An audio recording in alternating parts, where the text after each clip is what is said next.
আসসালামু আলাইকুম সবাইকে। অপরিণত ভালোবাসা গল্পের ৭১ নাম্বার পার্ট। তো বেশি কথা না বলে চলুন গল্প শুরু করা যাক। কণিকা আজকাল ভীষণ লজ্জা পায় সাদিককে। কখনো এতটা লাজুক লালিমায় কণিকাকে দেখেছে কিনা জানা নেই সাদিকের, তবে আজকাল অবশ্য এভাবেও মেয়েটাকে দারুণ লাগে, একদম বউ বউ মনে হয়। এই তো সকালবেলা সাদিককে চা দিয়ে কণিকা সেই যে উধাও হয়েছে, আর খুঁজেই পাওয়া যাচ্ছে না।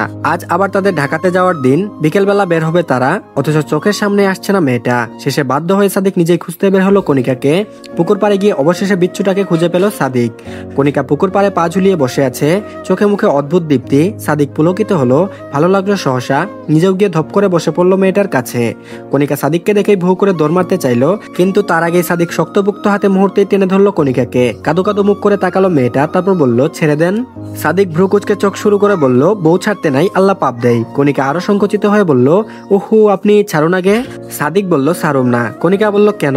সাদিক বলল, কারণ তুমি আমার বউ। কণিকা মুখ ভেঙচালো, আবারও মুচড়ামুচড়ি শুরু করলে সাদিক তাকে হ্যাঁচকা টানে নিজের কাছে এনে বসিয়ে দেয়। কোমর চেপে টেনে নিজের পাশে ঘেঁষে বসিয়ে বলে, তোমার যে এতগুলো রূপ আছে তা তো আগে জানতাম না আমি। ওই সময় আরো কয়েক মিনিট থাকলে যে কি হয়ে যাইতো। কণিকা লাজুকলতার মতো গুটিয়ে গিয়ে মিনমিন করে বলল, মানে? সাদিক হেসে বলল, খোলাসা কইরা আর কিছু কইলাম না, লজ্জা দিতে চাইতাছি না তোমারে, কিন্তু এটা জানি রাখো যে তোমারে আমি কখনোই ছাড়ুম না। ছাড়ুম না মানে ছাড়ুমই না।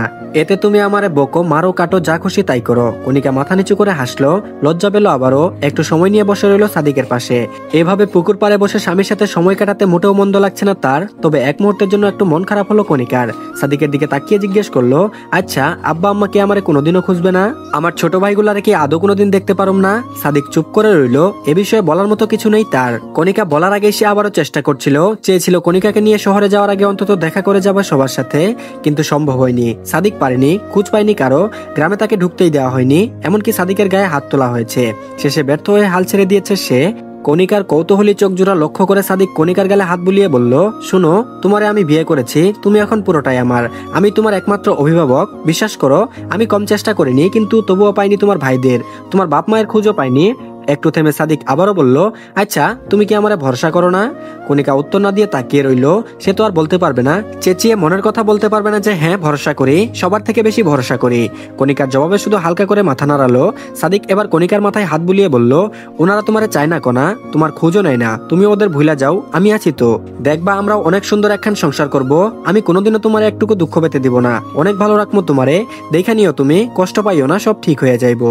কণিকা কিছুক্ষণ বিষাদ মুখে চেয়ে থেকে হুট করে নিঃশব্দে হেসে ফেললো। সাদিককে জড়িয়ে ধরলো অবলীলায়। সাদিক অপ্রস্তুত ছিল, হুট করে যে তাকে এভাবে জড়িয়ে ধরবে ভাবেনি সে। ঠিক মুহূর্তে নিজেকে সামলেও সে কণিকার পিঠে হাত রাখলো। কণিকা সাদিকের মুখে মাথা রেখেই বলল, আমি কষ্ট পাইতেছি না, আমি তো খুব ভালো আছি আপনার সাথে, অনেক ভালো আছি। আমি জানি আপনি আমারে দুঃখ দিবেন না, পারবেনই না। সাদিক প্রশান্তির শ্বাস ফেললো, ভালো লাগছে তার, বুক থেকে একটা ভার নেমে গেছে বলে মনে হলো। শেষে সেও শক্ত করে জড়িয়ে ধরলো কণিকাকে। চোখ বুজে শুকরিয়া আদায় করতে ভুলল না। ব্যাগ টেক গুছিয়ে বিকেলে ঢাকা যাওয়ার প্রস্তুতি করে নিল দুজনে। আর এদিকে মনিরা জিহানের বিয়ে সুষ্ঠুভাবে সম্পূর্ণ হয়েছে। তারা এখন বর্তমানে যাত্রায় আছে, সাজেকের উদ্দেশ্যে রওনা দিয়েছে দুজনে। হানিমুনটা সেখানে সেরে তারপর আসবে। এদিকে শেখ বাড়ির অবস্থা একটু কাহিল। সামিউল শেখ ভীষণ অসুস্থ, সালমা বেগম তার সেবায় ব্যস্ত। ধারাও কম নয়, সেও সেবা করছে সাধ্যমতো। তবে এর মাঝে সবার সবকিছু ঠিক থাকলেও শ্রাবণ আর ধারার মধ্যে একটুখানি ঝামেলা হয়েছে। তারা সকাল থেকে একে অপরের সাথে কথা বলছে না। এতে অবশ্য কারণও রয়েছে। শ্রাবণ ধারাকে ভালো করে থাকতে বলেছিল, ঠান্ডা বেশি হওয়ার কারণে চাদরও দিয়েছিল, অথচ অবহেলার কারণে বেচারি ধারাও জরবা দিয়ে শুয়ে আছে বিছানায়। মাঝে মাঝে এই অবস্থাতেই আবার ঘোরাঘুরি করছে। শ্রাবণ এ নিয়ে ভীষণ রাগান্বিত। পালে তো ধারার মাথায় বাড়ি মারে শ্রাবণ শেখ। বিকেল হতেই মেডিসিন আনে শ্রাবণ। ঘরে ঢুকে দেখে গলা অবধি কম্বল দিয়ে নিজেকে মুড়িয়ে বসেছে সে। দেখেই মেজাজ খারাপ হলো শ্রাবণের।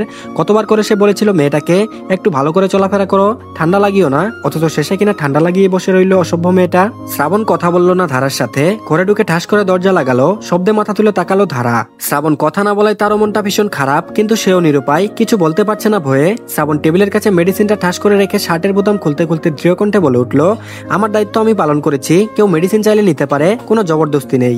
বলেই ঘুরে ড্রেসিং টেবিলের সামনে চলে গেল শ্রাবণ। শুকিয়ে যাওয়া মুখটা আরেকটু রক্তশূন্য হলো। ঠোঁট উল্টে তাকালো স্বামীর দিকে, মিনমিন করে জিজ্ঞেস করলো, আপনি কেন এত রাগ করছেন? সরি বলেছি তো। শ্রাবণ জবাব দিল না, নিজের মতো করে শার্ট খুলে ফ্রেশ হতে চলে গেল। তারা কান্নারত মুখ নিয়ে তাকিয়ে রইল। লক্ষ্য করলো জ্বরের মাত্রাটা আরো বেশি করে বাড়ছে, মাথা ভনভন করে ঘুরছে। বমি বমি ভাবটাও টের পাওয়া যাচ্ছে। এসব কি মেনে নেওয়া যায়? রীতিমতো ক্লান্ত হয়ে আবারও মাথা মুড়ে ঢাকা দিল ধারা। শ্রাবণের এমন অবহেলায় তার আচরণে ভীষণ কষ্টে পেয়ে একেবারে হু হু করে কান্না করলো। সে সবকিছু সহ্য করতে পারে, কিন্তু শ্রাবণের অবহেলা কোনোভাবেই সহ্য করতে পারে না। লোকটা কেমন নিষ্ঠুরের মতো কথা শুনেও না শোনার ভান করে চলে গেল। মেডিসিনটা কিভাবে ঠাস করে জোরে করে রেখে রাগ দেখালো। দরজাটাও কেমন যেন রেগে মেগে ঠাস করেই লাগালো। লোকটা কি বুঝতে পারছে না যে বেচারি ধারাও ভয় পাচ্ছে?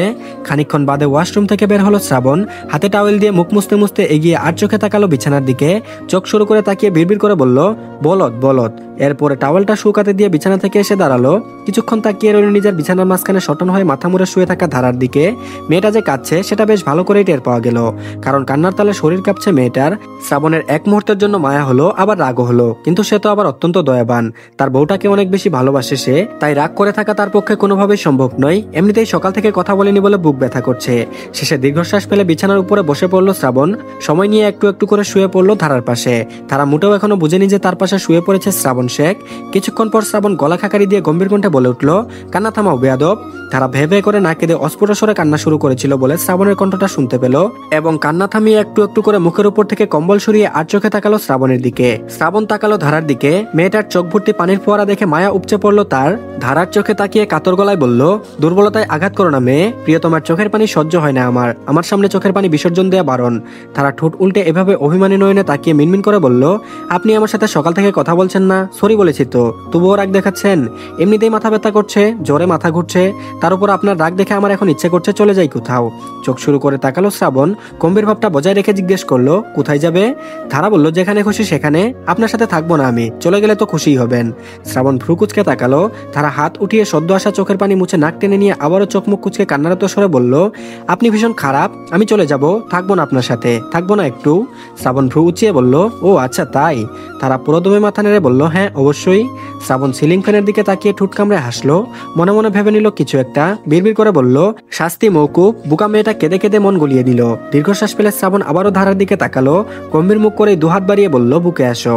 ধারা যে অত্যন্ত রেগে গিয়েছিল সেটা তার মনেই থাকলো না। বুকে আসো শোনা মাত্র বিড়াল ছানার মতো কোনো কথাবার্তা ছাড়াই সুরসুর করে শ্রাবণের বুকের কাছে চলে আসলো। শক্ত করে জড়িয়ে ধরলো শ্রাবণকে। বুকে মাথা রেখে আবারও কান্না করতে শুরু করলো। শ্রাবণ ঠোঁট কামড়ে হাসলো। এটাই হচ্ছে ম্যাজিক। যে মেয়েটা একটু আগে চলে যাব, থাকবো না এসব বলে বকবক করছিল, সেই মেয়েটাই দুটো মাত্র শব্দ বলাতেই কাছে চলে আসলো। সেই মেয়েটাই দুটো মাত্র শব্দে এক বলাতেই কাছে চলে আসলো। আর শ্রাবণ জানতো এমনটাই হবে। সেও আর রাগ করে থাকলো না। জড়িয়ে ধরলো বিড়াল ছানার মতো বউটাকে। কপালে সময় নিয়ে চুমু খেয়ে জিজ্ঞেস করলো, খুব বেশি কষ্ট হচ্ছে? তারা আবারও জোরে জোরে মাথা নেড়ে বলল, অনেক কষ্ট হচ্ছে, ভীষণ কষ্ট হচ্ছে, কিন্তু আপনি কপালে আরেকটা চুমু খেলে কষ্টটা একটু কমতে পারে। দেখুন আমার কপাল গরম হয়ে গিয়েছে। শ্রাবণ শেখ ধারার কপালে হাত রেখে দেখলো আসলেই কপাল গরম হয়ে গিয়েছে, আগুনের তাপে পুড়ে যাচ্ছে। সেই কপালে আদর করে চুমু খেয়ে অসহায় নয়নে চোখ মেলে তাকালো শ্রাবণ। কাতর কণ্ঠে বলল, কেন যে তুমি আমার কথা শোনো না? জোরবা দিয়ে এখন কার কষ্ট হচ্ছে? ধারা মলিন হেসে শ্রাবণের বুকে মুখ লুকালো। সে তো জানেই যে কার কষ্ট হচ্ছে। অবশ্য ধারা থেকে শ্রাবণ শেখেরও বেশি কষ্টই হচ্ছে, কিন্তু ধারার আর কোনো কষ্ট নেই। উল্টো উৎস বুকে মাথা রেখে সে ঘুমের আভা টের পেল। বড় বড় করে শ্বাস নিয়ে আরামে চোখ বুজে ফেললো। দু হাতে চেপে ধরলো শ্রাবণের শার্ট। 10 মিনিটের মধ্যেই তলিয়ে গেল ঘুমের রাজ্যে। তো পরবর্তী পার্ট দিলে অবশ্যই কমেন্ট বক্সে লিঙ্ক পেয়ে যাবেন, তো সবাই দেখে নেবেন। আর সবাই চ্যানেলটিকে সাবস্ক্রাইব করে দিন। আর আমার একটু ঠান্ডা লাগার কারণে কণ্ঠটা একটু অন্যরকম লাগতে পারে, তো সবাই একটু মানিয়ে নিন। ধন্যবাদ সবাইকে, আল্লাহ হাফেজ।